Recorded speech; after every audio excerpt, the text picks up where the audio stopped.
videos to everyone. Oh, that's good.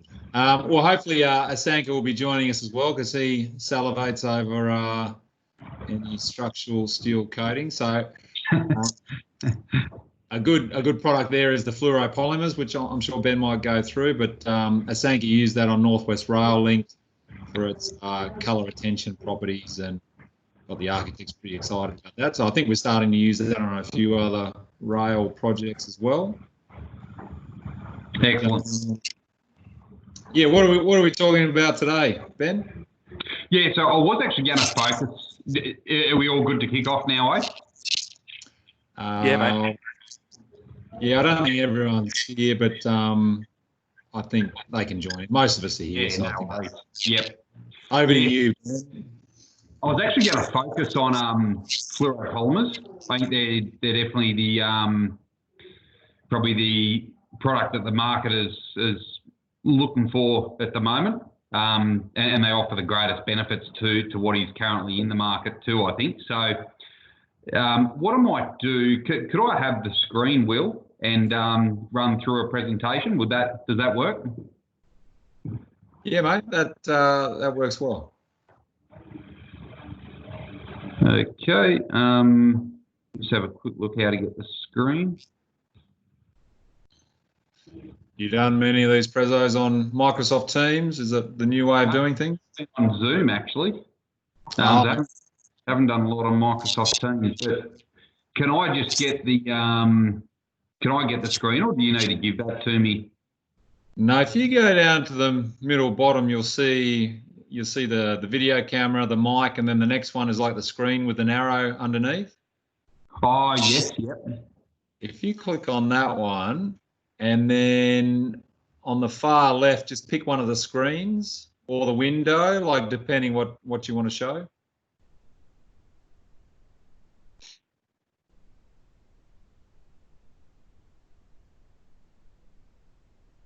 And then when you select something, we should be able to see it. Did you want to share your screen with multiple windows, or did you just want to share one window? Oh, it's when I hover over that. Sorry, it just dropped out for a sec. When I hover over that, it says desktop sharing isn't supported in your browser yet. So sorry, I've probably stuffed up a bit there. I should have jumped on it earlier and had a look at that. Unless you want to send it to me and I can click, or send it to Monique and she can click for you or something. Yeah, that's what I'm thinking. Will, do you have to give Ben presentation status? Oh, do I? I've never seen anything like that though on here. It's weird.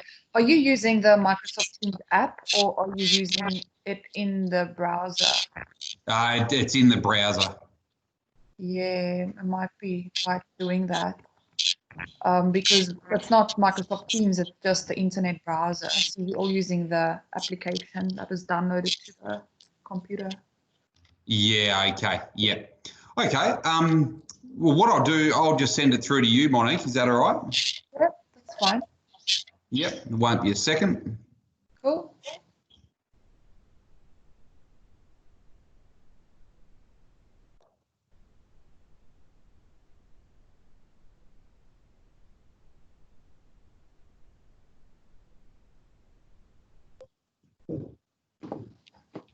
So yeah, maybe you have to download the app otherwise to get that to work.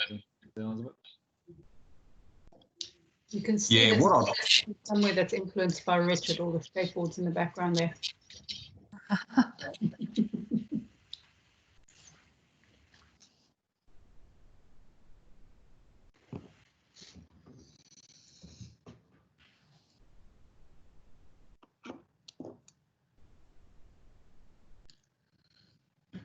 And so Ben, I don't know if you can see Mike on the screen, but he's the one working on the Circular Quay Community Centre. So I think that's actually due out for 90% on Thursday.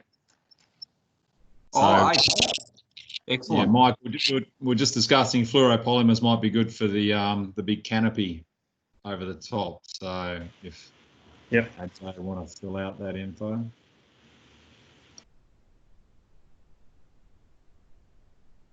Okay, I'll send that through to you, Monique. Sorry about this, everybody. I should have had this sorted.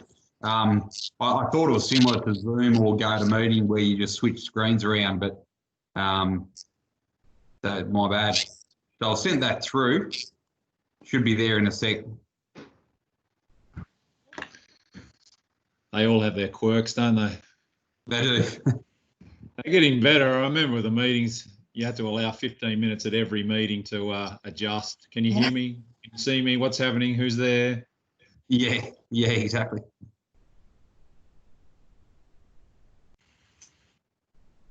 So I guess just I might as well kick off with a bit of an introduction. So how we A&I Coatings is a family-owned company. We manufacture roughly 50,000 litres of paint a month, so not big, but more a lot of niche, quite specialised products. And we got into fluoropolymers originally in the year 2000. What we found, we were doing a lot of painting of facades using polyurethane coatings, and they were fading quite significantly. And so it's actually my grandfather went looking for the most durable coatings he could find, and found a resin in Japan called a fluoropolymer resin, and we started using that in the year 2000 on pretty much any high profile project. So we've got about 20 years of case studies out there.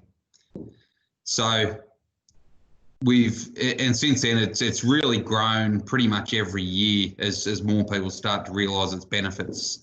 So that was sort of how we got into it. But we'll duck through this presentation now. Do you want to go to the next slide, Monique, please? Probably the next one again. And the next one. So going right back to basics, the fundamental function of paint to protect the substrate and at the same time to look good. So there's coatings out there that will stop the steel rusting extremely well, but then what's sort of really coming to the fore with fluoropolymer is that you can also have it looking good for many, many years. Next slide, please. So looking at traditional technology, epoxy is probably really still the vast bulk of the paint market in terms of structural steel and protective coatings, and it comes in many different variations. So epoxy zinc rich is really still the staple anti-corrosion primer. Micaceous iron oxides are basically an epoxy which is pigmented with micaceous iron oxide, and those iron oxide flakes overlap, and so they make it harder for water to get through to the substrate and cause corrosion. Surface tolerant epoxies, they're pretty standard, and then glass flake are basically the next step up on micaceous iron oxides. So they're still heavily in use, and they aren't replaced at all by fluoropolymers. Next slide, please. And then, so we've got the epoxies, but then you got the top coats. So you got really the main top coats in the market today are polyurethane and polysiloxane, and fluoropolymers starting to displace some of those. So polyurethane's been around a long time. It's a great product, and as you're probably all aware, probably 99% of cars are still painted in a polyurethane coating. They're extremely versatile. The drawback for things like bridges is that they're in the sun and in the elements 24/7, as opposed to a car that's garaged, and bridges and tall buildings are hard to repaint, whereas cars aren't that hard. There's a lot of people that do it. So polysiloxane that's sort of emerged over the last decade, and their main benefit is being able to achieve high film build and fast dry times quite quickly. Apart from that, though, there's not a lot of benefit. It is claimed to have better colour stability, but there's not a lot of benefit that we've seen in any of our tests with colour stability of polysiloxane. Next slide, please. So that's a photo of a couple of bridges we're working on in England, and the polyurethane technology is still mainly in use over there, but we've got about probably 25 bridges specified in fluoropolymer now, and it's so they're the UK councils and UK government is very receptive to fluoropolymer, and it's being specified over there by WSP and Amy Consulting and Arup and a few of those specifiers. Next slide, please, Monique. So FEV top coat, it's the role of the top coat is rewritten, and the next slide will show what that means. So typically we've got a polyurethane top coat, and basically what that does is keep the project looking good for a reasonable amount of time, and it does give a little bit of protection to the epoxy mid coat and zinc rich. Go to the next slide. So instead of corrosion protection being good, it's now very good. So another feature of fluoropolymer is it greatly resists moisture ingress. So it protects the epoxy mid coat and the epoxy zinc rich for longer, basically allows them to do their job for longer. Next slide, please. This kind of explains a little bit about the difference in fluoropolymers in the market. So you'd all be aware of the facade coatings out there. So, the facade products. So Alucobond and Alpolic, Vitrabond, they're all done in a fluoropolymer as well, but they're done in what's called a PVDF, which is polyvinyl difluoride, and that can only be done on a production line and cured with high temperature, so 300 degrees. So what the guys in Japan developed was a fluoropolymer that could actually be applied by anybody anywhere, so it cures at room temperature. Next slide, please.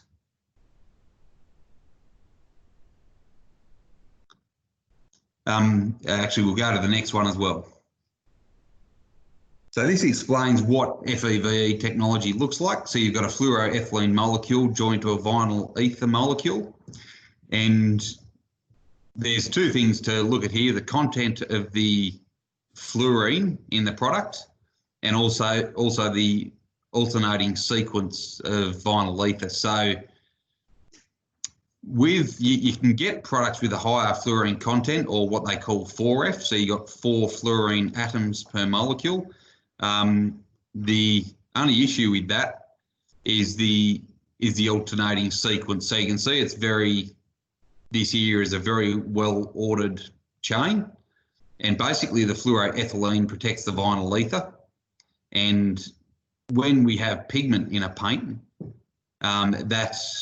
it is encapsulated in this monomer, which prevents the pigment from fading. It still fades after a long, long time, but just takes a lot longer. Next slide, please, Monique.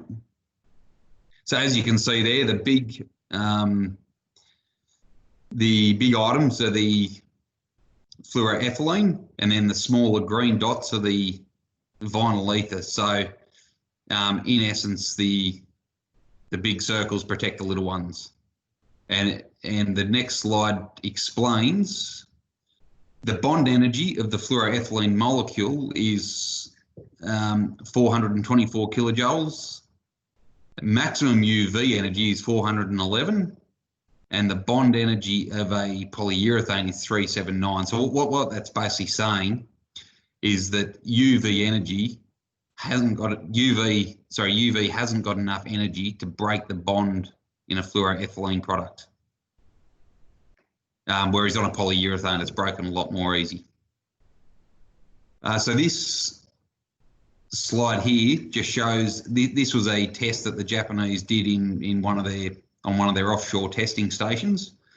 So what that's showing is the erosion resistance of fluoropolymer, which is an important feature because basically once the coating erodes, then your epoxy mid-coat gets attacked a lot easier. So on the left-hand side, we've got a fluoropolymer coating. After 15 years, it's got a film thickness reduction of 1.1 microns, whereas with a polyurethane, you've got substantially more film erosion. And so we've actually started using V790, our fluoropolymer, in swimming pools now for this reason, and also for the reason that it prevents chlorine ingress. Feel free to jump in with any questions anytime. This slide here basically demonstrates the way that the top coat protects the underlying coats. So on the left, we've got fluoropolymer. On the right, it's exaggerated, of course, but we've got polyurethane. Next slide, please. That's just some of our, we do a lot of in-house testing, but we also get testing done by laboratories in USA and CSIRO. So the products are pretty thoroughly vetted before releasing. Next slide, please. This shows the performance of fluoropolymer in comparison to polyurethane and polysiloxane. And I will send this, or Monique might be able to share this with everybody after the meeting. But it just shows after exposure in our weathering machine, and our weathering machine it's a globally standardised machine. 5,000 hours in the machine is equal to 25 years real life exposure. You can see with fluoropolymer, we started at a gloss level of 72%. After 5,000 hours, we're down to a gloss level of 37.9%. Whereas with polyurethane, we're down to 1.3% and polysiloxane down to 1.2%. And so basically that equates to really the surface being damaged by UV. Next slide, please. And this is the same test, just showing the gloss retention of fluoropolymer is 52%. And yeah, polyurethane and polysiloxane substantially lower. Next slide, please. And this photo here shows that you can see some colour change with Vitraflon, especially in the left-hand photo, but on the right-hand photo you can see that the Vitraflon still is holding a lot of gloss. So essentially that means it's not really losing any film build. Next slide, please. Probably pretty much covered that. We'll go to the next one. That's similar, we probably covered that. That's chalking. We'll go to the next one. So this is corrosion. So what we got is polyurethane and polysiloxane in the same film thickness of epoxy and top coat compared to fluoropolymer. So there's a lot less corrosion spread. And we put that down to the top coat. This is a benefit of a good quality primer as well, but we do put this down to the top coat being more resistant to moisture ingress. So it just gives a bit of a visual. Another benefit of the Vitraflon 790 is an added graffiti resistance. So I believe this was a panel we did for a Sanka for Northwest Rail Link, where we had to test anti-graffiti or graffiti resistance. And what this offered was that we didn't need to put a third coat on to give the added benefit of graffiti resistance. It was pretty much all in one in a two-coat system. Next slide, please. Yep, we've already gone over that. Next slide. This was the first project we ever did, actually quite a small one, in 2001. And those sculptures are still there today, and they're still pretty much the same as when they went up. They're on a steel substrate. Yep, we finished there. Go to the next one. So This is a bridge in Japan, and we tend to lean fairly heavily on Japanese case studies because that's the resin we use. We did used to use another resin from Taiwan, but they didn't have the same commitment to quality as the guys in Japan do. So we've gone wholly and solely with Japanese resin, and they're definitely the global market leaders in fluoropolymer, and really the go-to people for resin. So they've got a lot of case studies over there on bridges in particular, where they're getting towards a 30-year mark, and it's still the bridges are still looking like they've got probably another 30 years of life in them. And so Japanese, it's a company called Asahi Glass. They're sort of pushing the concept now of a 60-year lifespan with bridge paint. Next slide, please. That's basically the same one. We'll go to the next one. This is another one. So again, after 30 years, they do things almost with a fanatical commitment to quality. So they check it. They check the case studies all the time. As you can see, we were over there a year ago having a look at a few bridges with them. And yeah, still looking very good. So is that 30 years with intermittent maintenance, or is that just 30 years, go and check it after 30 years type thing? That's pretty much check it after 30 years. So I gather there'd be some touch up on edges and welds and potentially bolt holes. But as far as, but in that situation, it would only be if as a result of mechanical damage, or if the coating is under film build or the edges aren't radiused properly. So it's pretty much no maintenance. Okay, cool, thanks. Next slide.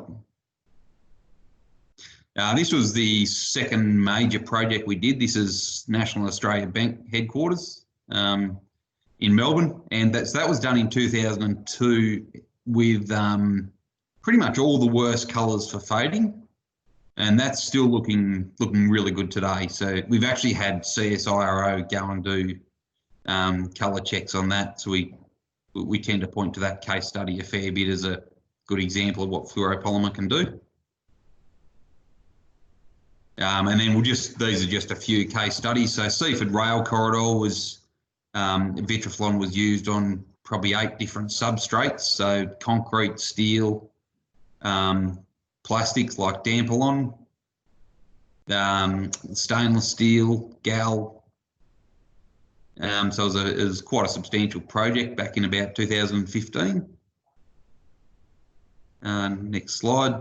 So Picton Railway Station, it's over the years, we've done quite a bit on railway stations, starting in about 2006 or 7, and they're all still looking pretty good.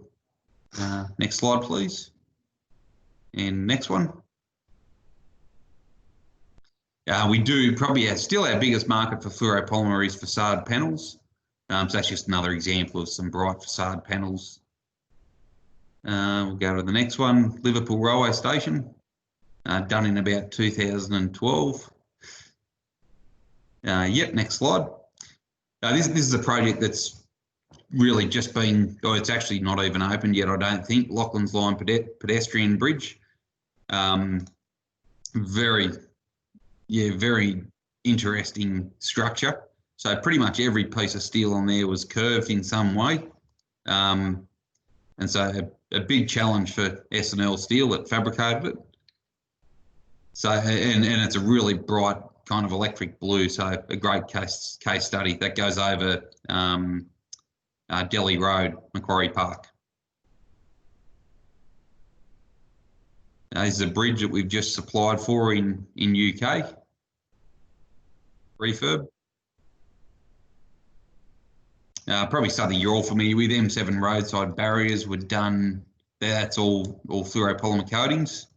There's about 80,000 square metres there, all done in fluoropolymer. And at the time, I think they were after a 40-year warranty, which I think we gave them. We took into account the colour of the panels, and they're really unchanged today.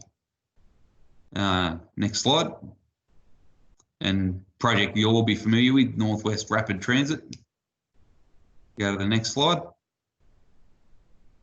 There's probably a few facts that you're very familiar with. Next one. So again, really incredible structures, and the feedback on this project from pretty much all the stakeholders. The paint was probably applied at about 10 different blast yards throughout Australia, and pretty much really good feedback from them all. So what started out as a bit of pushback from fabricators and applicators was turned around fairly quickly. I think they're all on side, and several applicators have actually pushed it for other projects now. So from that point of view, it was good to get them on side.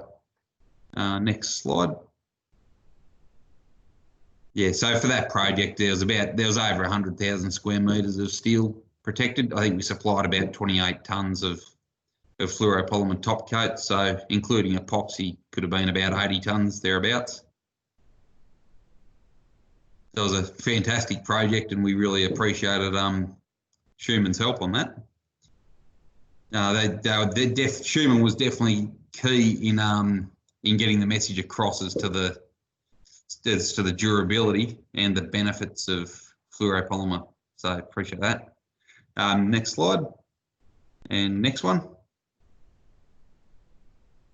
This is just an interesting project you might want to have a look at.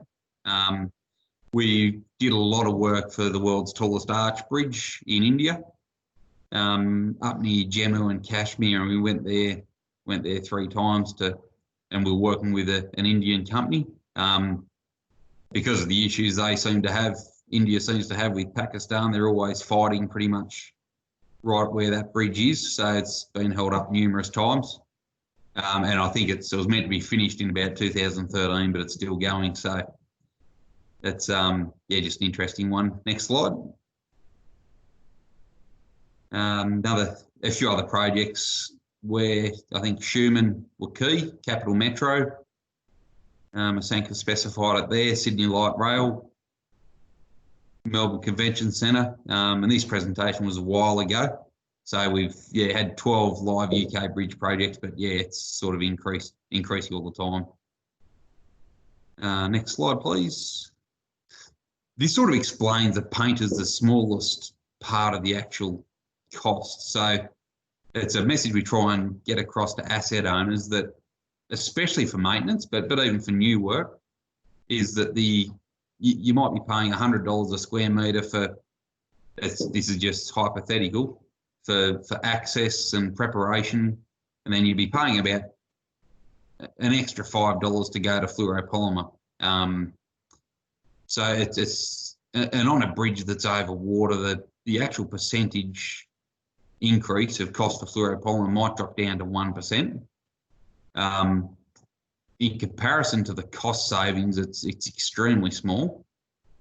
So that's sort of a message we're pushing, and it really the people that see the benefits of it use it all the time. And if I'm painting something on my house, a couple of Christmases ago, it was the Colorbond roof. I'll always use fluoropolymer because I know I won't have to feel the pain of getting up there in 5 years to do it again.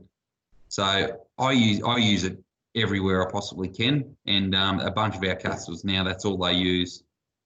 So go to the next slide, please. This is just a summary of the costs you incur to repaint a bridge, and then paint being such a small percentage of that. Next slide, please. A bit of a conclusion. So that's probably it. Any questions on those? Sorry to talk so much. Ben, is there a standard warranty period that we should be specifying? So we typically specify 20 years. And we think that's our feedback from customers is that's pretty reasonable, but that's always open for discussion as well. So how does that sit, do you think? I think it's about average. Yeah, I think the standard in our baseline's 15, so 20 is fine. A lot of the nodal projects ask for that sort of 20-year period as well. I think we find. Yeah, sure.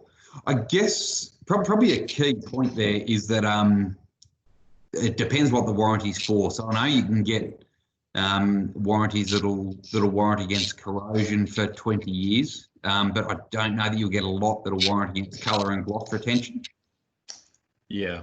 I could be wrong there, but our warranty would cover corrosion, colour retention, and gloss retention. Now, it might be just market trying to convince people to go their own way, but I've had manufacturers sort of say that there's two types of fluoropolymers, and one's really crap and one's really good. Is that a fair assessment? Well, obviously, yours is the really good one, but are there two types of processes involved in different types of fluoropolymers? Yeah. There's definitely they're definitely not all created equal.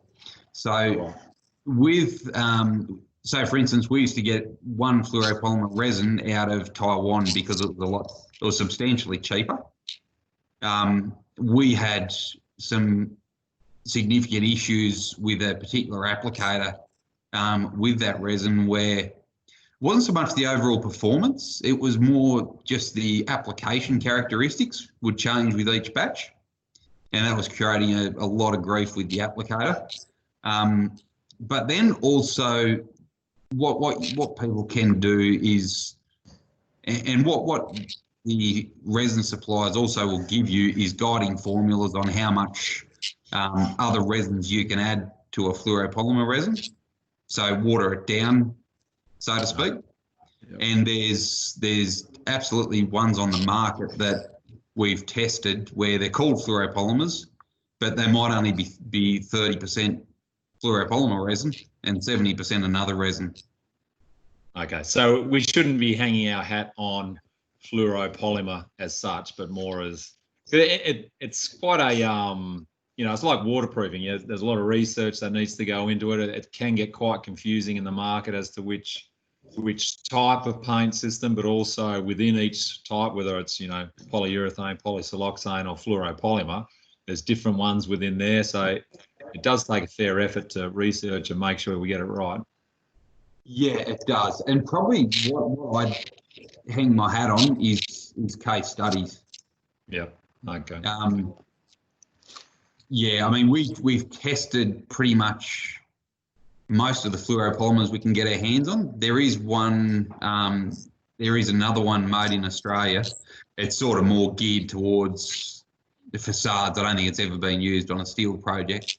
I could send you details without naming the other manufacturer, of course, but I could send you details on the performance, and it's extremely poor. You probably won't get much benefit out of it in comparison to a polyurethane. Okay. Is there still a place, like if you think about SCL projects, so 10 mil up to the big rail and so forth, is there still a place for polyurethane and polysiloxane in certain applications, or should we be steering down fluoropolymer if there's a bit more acceptance of the tiny extra costs? So if you're painting something that's internal, I think there's probably no real reason to go to a fluoropolymer. Mm-hmm. If it's they just won't get much benefit out of it. So just trying to think of some examples, but inside a polyurethane would be more than sufficient. And mainly for the UV sort of protection, you'd go for the fluoro or external applications and so forth. Yeah, correct. Yeah. And I guess the other place where it doesn't offer a huge benefit is if the structure's just white or off-white or something like that. If the white fades, it's not going to look any different. Yeah. However, you do still get the benefit of corrosion and gloss retention. Sorry, corrosion resistance and gloss retention with the fluoropolymer. So we would encourage it for any external steel, pretty much. In any corrosion environment, like C5T and all that sort of stuff, like in salt water. Yep. So we'd recommend it, right through to C5T or C5X. Is that still with a 20-year warranty period? We would, yes, it would be, except we would just need to have a close look at the exact environment and also potentially adjust the thicknesses of the mid coats. Yeah, okay. What about colour selection? Is there a standard range of colours, or do we nominate a RAL colour? There's pretty much unlimited colour. So we match to any Dual Lux standard or any RAL or pretty much any international standard. Mm-hmm. But RAL seems to be a good option because they recognise it pretty much globally. Yeah, okay. And what's the treatment? So there's anti-graffiti properties, but if it does get graffiti on it, is it just does the graffiti just wash off, or is it a high pressure? That was going to be my question. Yeah, you do need to use a graffiti remover.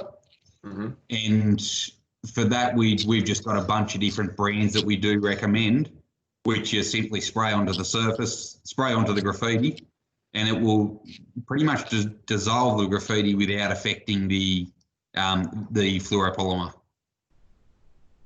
Yeah, okay. Ben, can I just add to that? When we did the site-based test for Northwest Rail, we graffitied all over that piece of the sample that you guys provided us. Oh yes, yep. With quite a heavy solvent-based paint marker, and we left it there for a couple of days, and we actually came back and used the orange.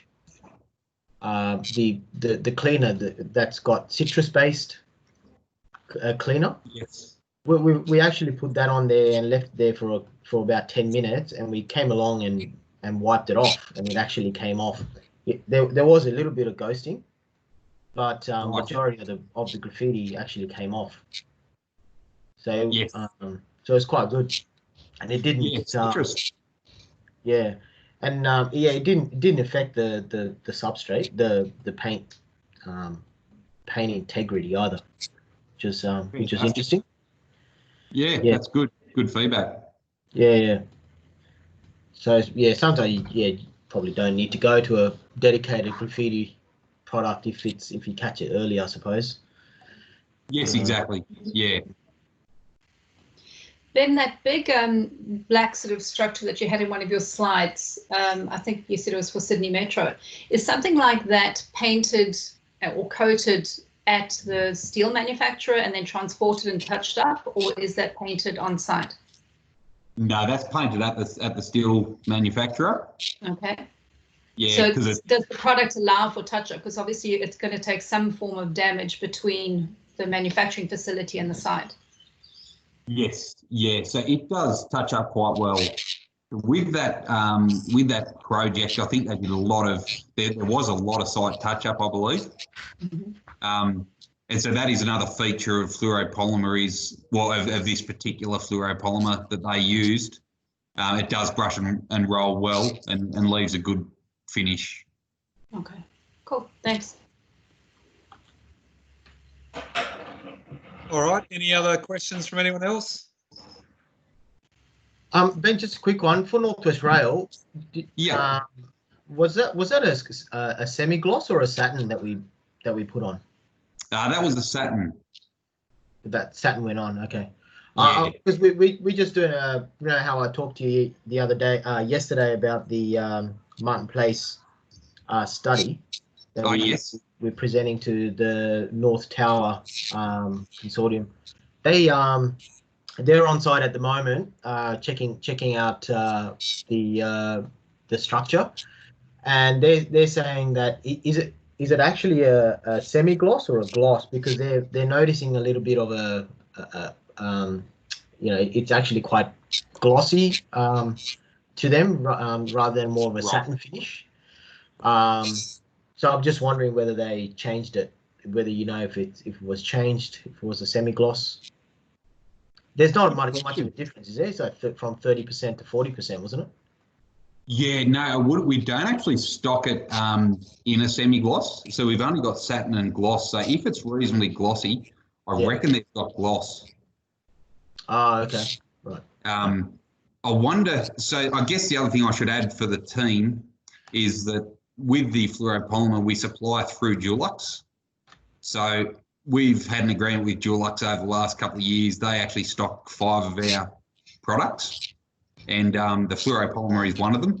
So Asenka, I think they basically placed the order with us for the samples, and I think they've just ordered it as gloss, but I'm not 100% sure. I'll flick you an email on that in a few minutes if you like. Yeah, that'd be great. Just on another note, I was talking to Adam Hockey about the fluoropolymer system. When the coating's been applied to a substrate and once it goes off and cures, what's the flash point for that particular material? Does it flash at a high temperature? And if it does it actually let off certain types of gases that we need to be aware of? Yeah, good question. So when you say flash point, do you mean where it'll actually ignite and burn? Yeah. So we've had several fluoropolymers tested for AS 1530.1, I think was the standard. Yeah.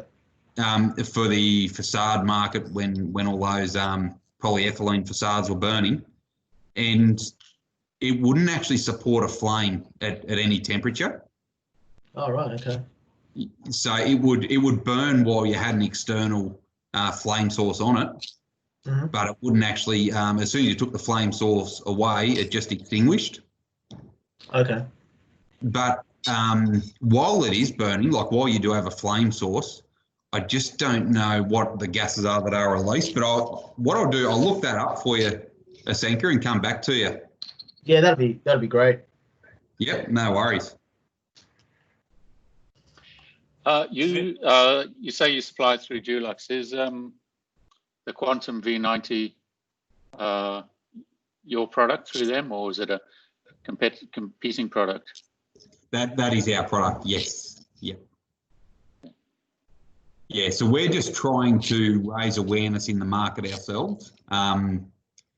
As I actually had a bit of a phone conversation with Asenka yesterday and just explained that we're also, we would still supply through Dulux, but some instances we'll still be speaking to asset owners and saying, look, here's what you need to know about fluoropolymer and here's the advantages.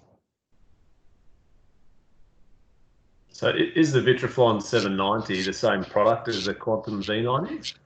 Exactly the same, yep. It is the same one, yeah, okay. Yep.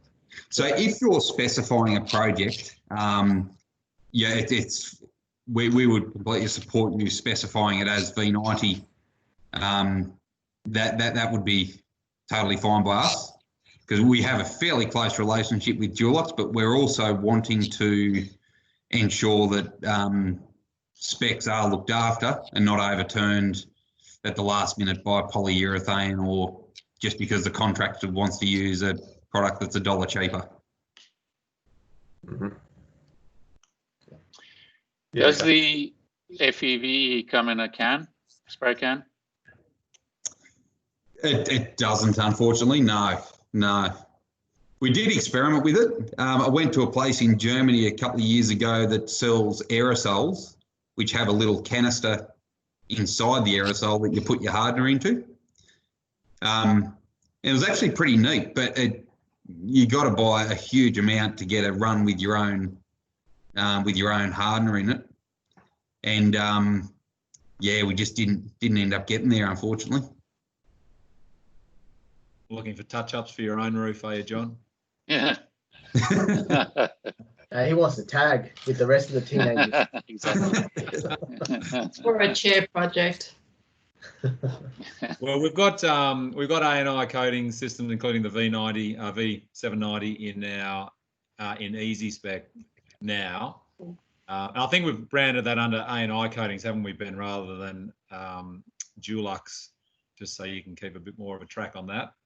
That's correct. Yeah, so it's under 790, and yeah, that's so we can keep a bit more of an eye on the projects that come into the market. So I think there's a few that have been overturned recently. One was the Sydney Modern, which Richard Crooks are building. I mean, we never had anything to do with with Richard Crooks on that. And there's a few more. There's one like a big bridge in Queensland, and we just feel we'd like to keep a closer eye on them to make sure that everybody's fully aware of the benefits. Yeah, no, I think good plan. Um, But yeah, now that we've got your systems in Easy Spec and everyone's met you, I think if we send out your presentation or save it in an accessible spot, plus have your contact details, then I think that's a good cover on individual projects when it goes forward. Certainly. Excellent. I'll send you some other info as well. We've got a scratch resistance test, which is pretty basic, but it's quite interesting. So it shows V790 after it's been weathered for a few thousand hours. So I'll send that through as well. It'll probably be interesting for the team.